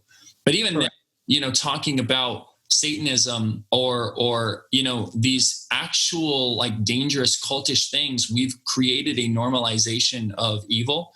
I don't know if you're aware of this, but on Hulu, there is an actual documentary called Hail Satan. And it talks about how Satanists are just misunderstood outcasts. And we've kind of created this new thing where people think that if you're new age, and they might. Yeah. If you're progressive, that's being Satanist. It's not actually worshiping Satan. It's just loving the world and all that. But what they don't realize is that it's just like, what is it? Not the Illuminati, the other one. The actual Freemasons. Right? Correct. Everything's okay under the surface, where the surface is. Like, if you just join in a Freemason, you go to a couple meetings or whatever it is, but you go to like the top, and the actual like people who run it, they're full on ritualistic, like Satanists and that kind of thing. And it's the exact same thing with Satanism. Like, you might think that it's all new agey and everything like that, but if you get all the way to the top, there's murder involved, right? Blood sacrifices, actual dark magic that they do. It's pretty crazy stuff when you look into it. Wow. But it's normalization. I've heard some rumors. Yeah. I don't know anybody personally. I've experienced it. I know people who've actually gone through that situation, come out of those things. Wow. Yeah. It's so funny because we're so focused on the word woke when we don't realize what actually being woke means. And it means being awakened to everything that's going on that you can't see. And people who are woke now are like, oh, we're all about, this racism and all this kind of stuff like that. But in reality, those are people who are being manipulated day after day after day because of the media and stuff like that. Being woke is not following those things. I think one of the problems of our day is a little bit of arrogance. People believing that they know everything, or they hear something and now they're in the knowledge, and they or everybody's saying the same thing, and so therefore it's true. That's a mantra, and it kind of worries me, because we know in history there's been different people who would say things over and over again, and it wasn't true, and then were able to sway whole populations of doing some things or believing a certain way about other people, and it's a bit bothersome. And that's kind of honestly a little bit what I'm seeing against, and obviously it's not the same as a lot of different things in history, and but towards Christians, not just here in America, not here in America necessarily specifically, but globally, 13 Christians are killed every single day. Yes. So we are persecuted, and maybe not. I mean, sometimes here too. I mean, there have been churches shot up and stuff like that, but not anywhere. That's a different topic. Yeah, not anywhere near what it is like in Syria or China or something like that. I mean, you're right. There is an actual genocide that is happening towards Christians in other countries. Yeah. So as far as that goes, I like what I think it was Socrates who basically said there was two types of people. Fools who think that they're wise, and the wise who know that they're fools, or those who think they know, and those who know that they do not know. Right. And so in one sense, I think you always have to enter a conversation with humility, learning something with humility and saying, okay, this is what I hear. I don't know. Let's look at the truth. And if someone can sway me or show me why my position is wrong, then I should acquiesce to that, because what we should all be seeking is truth. And anything, it should be truth. And maybe that's why we're having some different issues with our modern cultures, because there's sort of an ideology that says that there is no such thing as truth. There's no objective truth. So maybe that might be one of the issues. But we have to go into every situation. And I would like to say this, I want to fall in love with truth. I want the truth no matter what. And fall in love with the truth, and you'll never have a problem being wrong. In fact, the day that you learn something the day that you realize you learned something that was is contrary to what you had believed before is a good day, because you're learning truth. And even if it goes against your presuppositions or your instinctual, what you previously thought, whatever it is, that's a good thing. So being able to put aside your cognitive dissonance and your confirmation biases, I think it's been really helpful for me in my journeys. And I wish people would do it more, because I think people just try to head in to be right. Right. I think that's like, well, it's kind of like heading towards a wall at 100 miles an hour in your car, and you believe that's just made of paper or something. You might be right, but shouldn't you at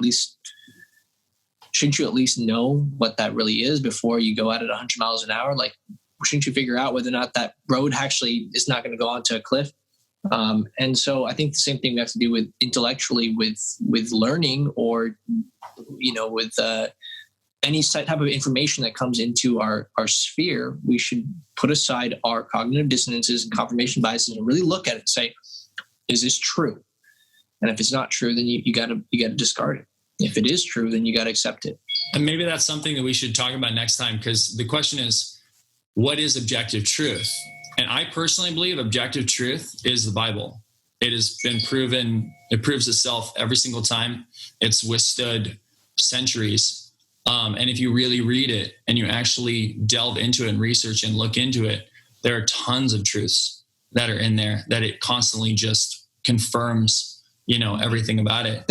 There's certainly some things that need some interpretation. And also I think that you have to look at it obviously literarily. A lot of people want to take everything literally, but obviously, as we know, like if you look at the Psalms, or you look at the Song of Solomon, there are metaphors. There are different metaphors. You look at metaphors called parables.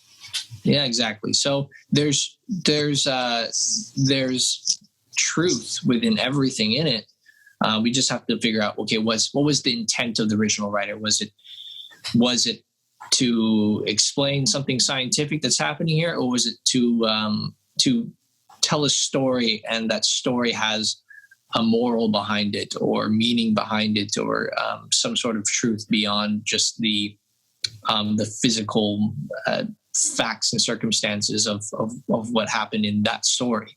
So yeah, I mean, you have to look at the meanings behind it. You know, Revelation, very, very poetic, and has a lot of symbolism. So you have to look at the intent behind all of them, and see what the intent of the original writer is, for sure.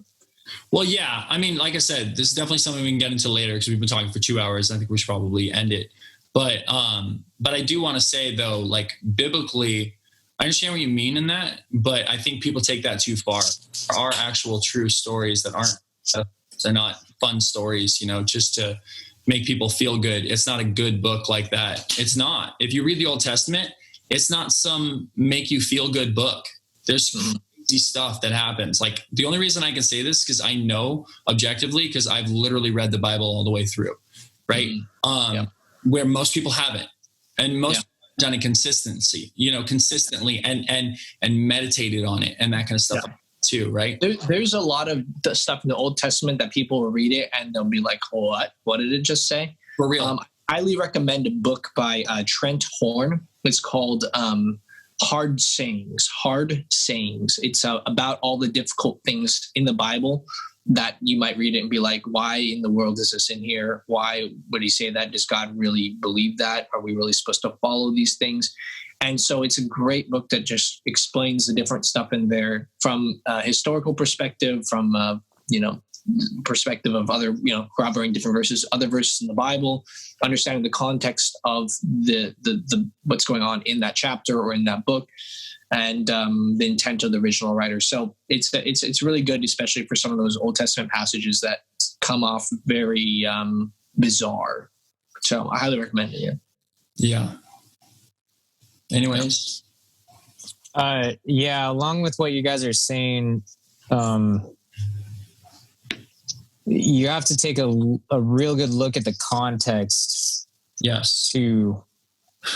And archaeology and history experts help solve a lot of these problems, because if you just state something and you don't fully explain why, right, then that leads to assumptions, blah blah blah.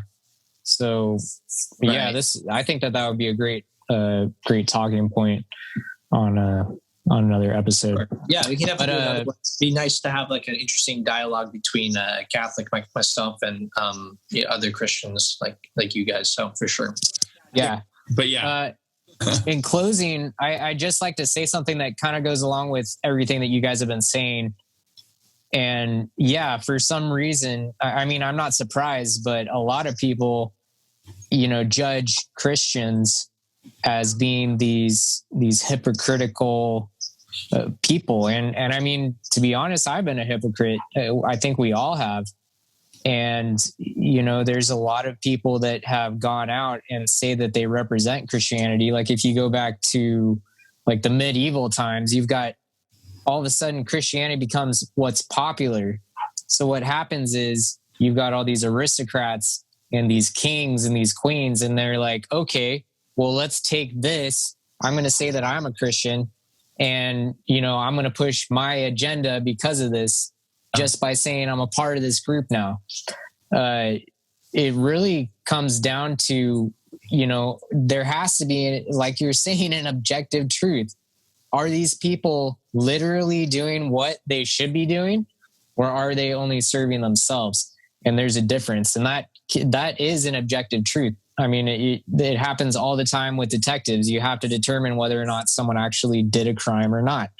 without objective truth, you can't have any investigation. It wouldn't be possible. Sure. But have you ever read the book The Case for Christ? I haven't. No. I bet it's a great one. Yeah, Lee Strobel. It's very interesting. Atheist.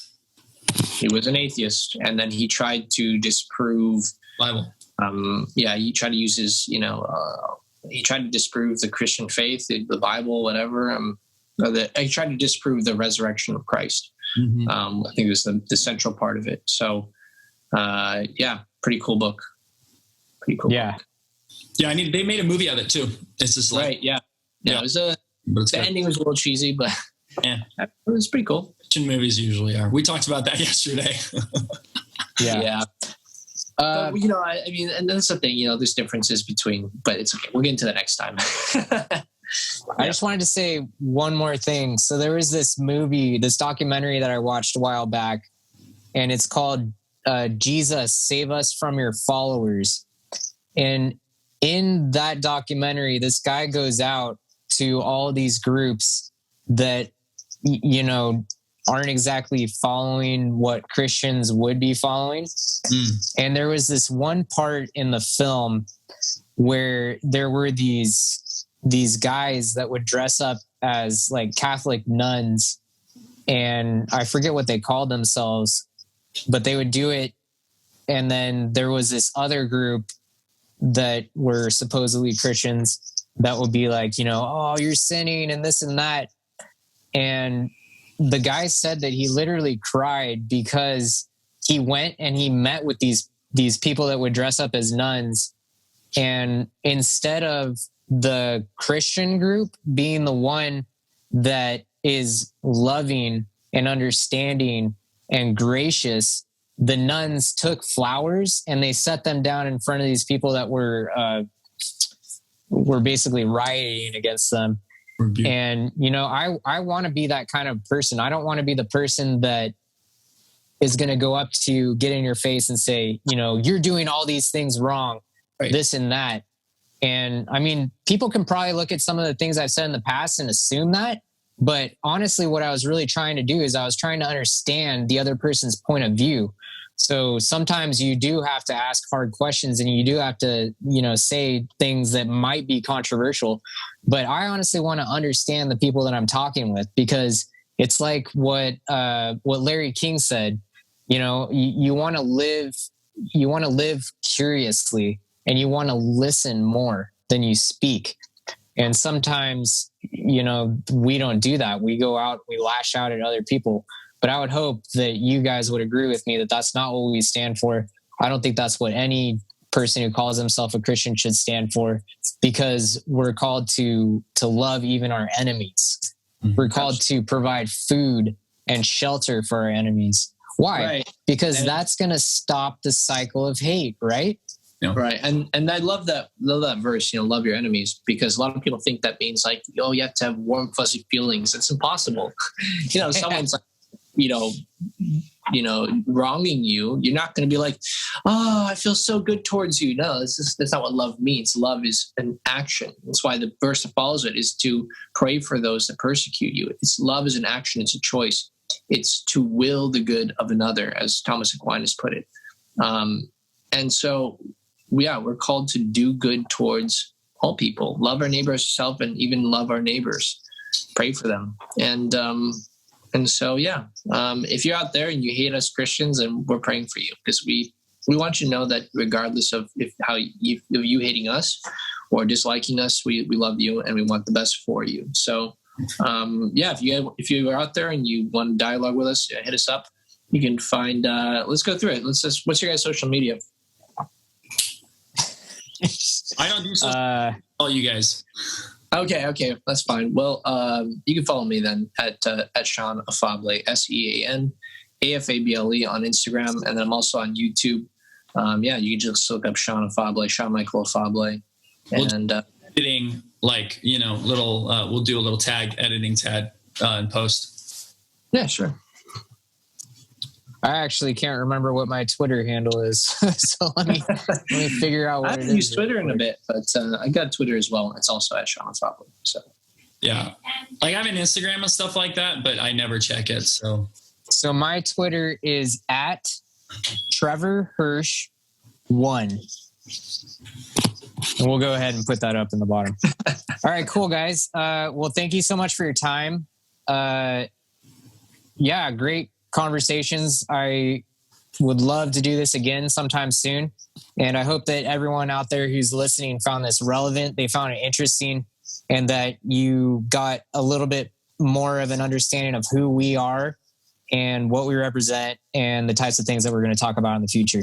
So take care. God bless. We'll try and see you guys next time. Later. What? So we'll try and shorten it up next time. Yes, and we'll try and shorten it up next time.